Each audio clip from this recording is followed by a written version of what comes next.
The silence of space is not like silence on Earth. It is not the absence of sound. It is the absence of everything that once told you that you were alive in a familiar world. No wind, no ground, no direction that your instincts can trust. Only an endless, indifferent vastness stretching in all directions. Now imagine this: an astronaut tethered to a spacecraft during a routine operation outside the vessel suddenly loses connection. A mechanical failure, a broken line, a small miscalculation, something so minor in appearance yet so absolute in consequence. And in an instant the tether that meant return becomes nothing more than a drifting memory. There is no falling in space as we understand it. There is only motion, silent, continuous, and unanchored. The astronaut does not plummet downward. Instead, they drift forward, carried by the momentum of a world they can no longer return to. Below them is Earth, glowing with life, oceans, cities, and warmth. Above and around them is the infinite dark, cold beyond imagination. At first, there is confusion. The mind, trained for precision and control, searches for solutions. Push, reach, signal, rotate, correct. Every movement becomes a desperate attempt to reattach to something real, something solid, something human. But space does not respond. It does not resist. It does not help. It simply continues. Then comes realization. The spacecraft is no longer within reach. The tether is gone. The suit's systems begin reporting data: oxygen levels, trajectory, distance, cold numbers that slowly turn into a countdown, not just of air, but of possibility itself. The astronaut understands in a quiet and irreversible way that every second now carries them further from return. And yet the most terrifying part is not death itself. It is awareness during distance. To drift in space is to witness the Earth becoming smaller, not just in size, but in meaning. Continents blur into color. Cities dissolve into faint constellations of light. The world that once held identity, memory, and belonging becomes just another object suspended in darkness. Beautiful, but unreachable. Inside the helmet, breathing becomes louder. Each inhale is measured, mechanical, almost sacred. Oxygen is no longer just a resource. It is time itself, being spent one breath at a time. Thoughts become sharper. Memories grow vivid. Faces of loved ones appear not as imagination, but as final witnesses. There is no sound of panic in space. Even fear becomes silent. It exists only in the mind, echoing without expression. The body cannot scream, the universe does not answer. In such a moment, something strange happens. The urgency of survival begins to dissolve into a vast, unfamiliar stillness. The astronaut, once part of systems, missions, procedures, and goals, is now reduced to pure existence. No title, no task, no destination, only awareness suspended in infinity. Time loses meaning. Without reference points, seconds and minutes become indistinguishable. The sun rises and sets in orbit, but it is no longer day or night, only changing light against darkness. The astronaut becomes a witness to a universe that does not care, yet does not hate. It simply is. As distance increases, even communication fades. Signals weaken, distort, and disappear. The last connection to humanity slips away not with drama, but with quiet inevitability. After that, there is only the self and the stars. And here lies the deepest horror, and perhaps the deepest truth. Drifting in space strips existence down to its rawest form. No distractions, no escape, only consciousness observing itself in the presence of infinite emptiness. Yet, within that emptiness, there is also an unexpected clarity. The fragility of life becomes undeniable. The thin line between presence and absence, between being and not being, reveals itself not as philosophy, but as lived reality. Every breath becomes profound simply because it is still happening. The Earth continues below, unaware. People wake up, speak, laugh, worry, dream. Life does not pause for absence. It continues its rhythm, indifferent to one silent loss in the vastness above.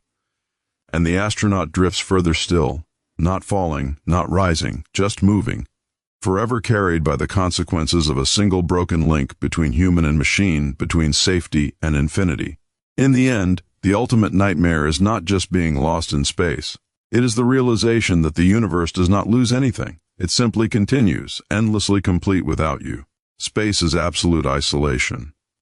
If an astronaut drifts away, they are instantly cut off from all physical reference, sound, and familiar human senses, entering a realm of total silence and emptiness. If an astronaut becomes untethered and drifts away into space, the experience is not just a physical emergency. It is the beginning of total separation from everything that defines human existence. In that moment, the astronaut is no longer part of a mission, a team, or even a planet. They become a single point of consciousness floating in an endless and silent void where normal rules of life no longer apply. At first, there is confusion and instinctive reaction. The trained mind immediately searches for control, for something to grab, push against, or correct. The astronaut may attempt to move their body in calculated ways, using small thrusts from their suit or equipment, trying to adjust trajectory.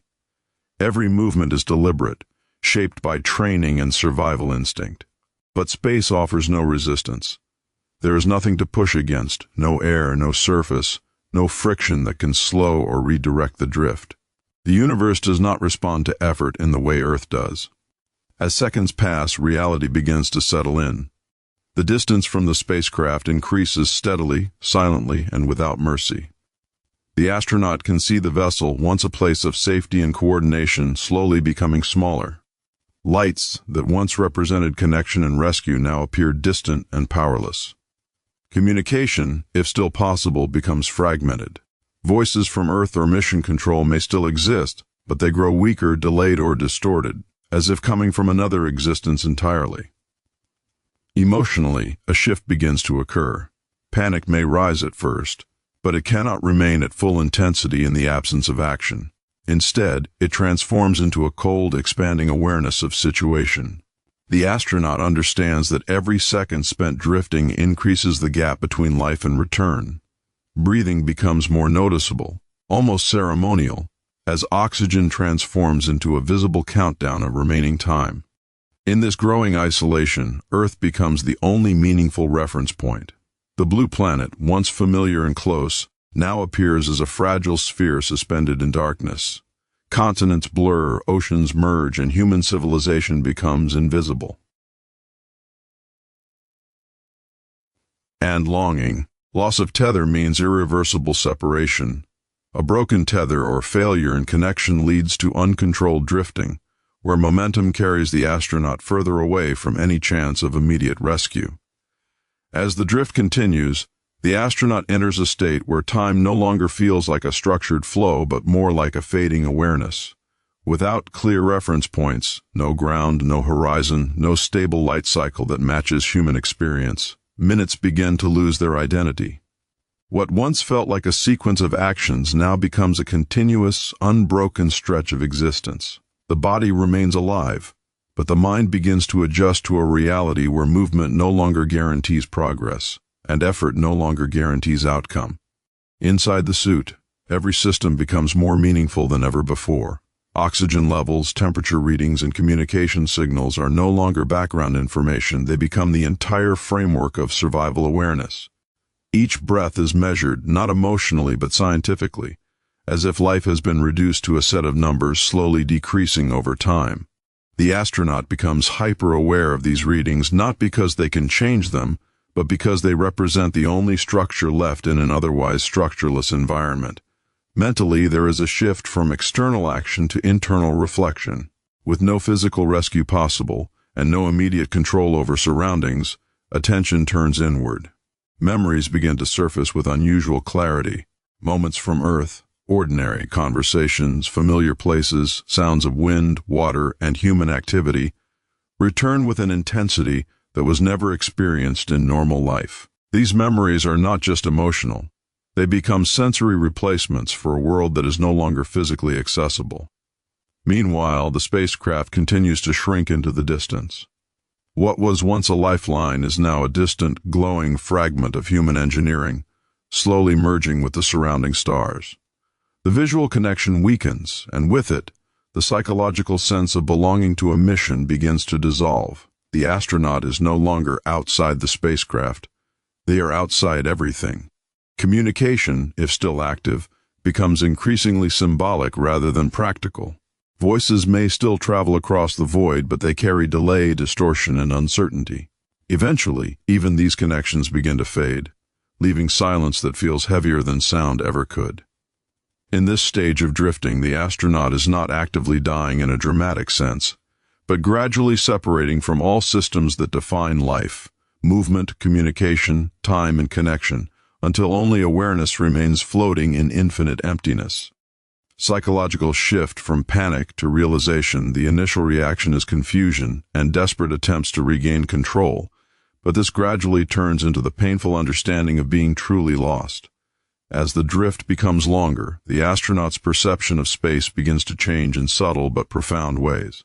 What initially felt like panic and urgency slowly transforms into an overwhelming stillness, not of peace, but of absolute detachment.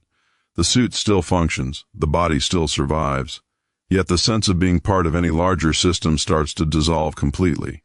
There is no longer a clear distinction between movement and stasis, because everything around is uniform emptiness. Direction loses meaning. Up and down become concepts that no longer apply. The Earth, once a dominant presence in the field of view, now appears as a distant, fragile sphere of light and color. It is still recognizable, still emotionally powerful, but no longer reachable in any practical sense. Every second of drifting increases its distance, not just physically but psychologically. It becomes less of a home and more of a memory that can be seen but never touched. The astronaut watches it not with action, but with a kind of silent witnessing, as if observing something that belongs to another life entirely. Inside the helmet, the astronaut's senses begin to narrow. Vision remains clear, but the brain starts prioritizing only what is essential for survival. The sound of breathing becomes dominant, almost rhythmic, marking the passage of time more than any external signal. Even thoughts begin to slow down, becoming more reflective and less reactive.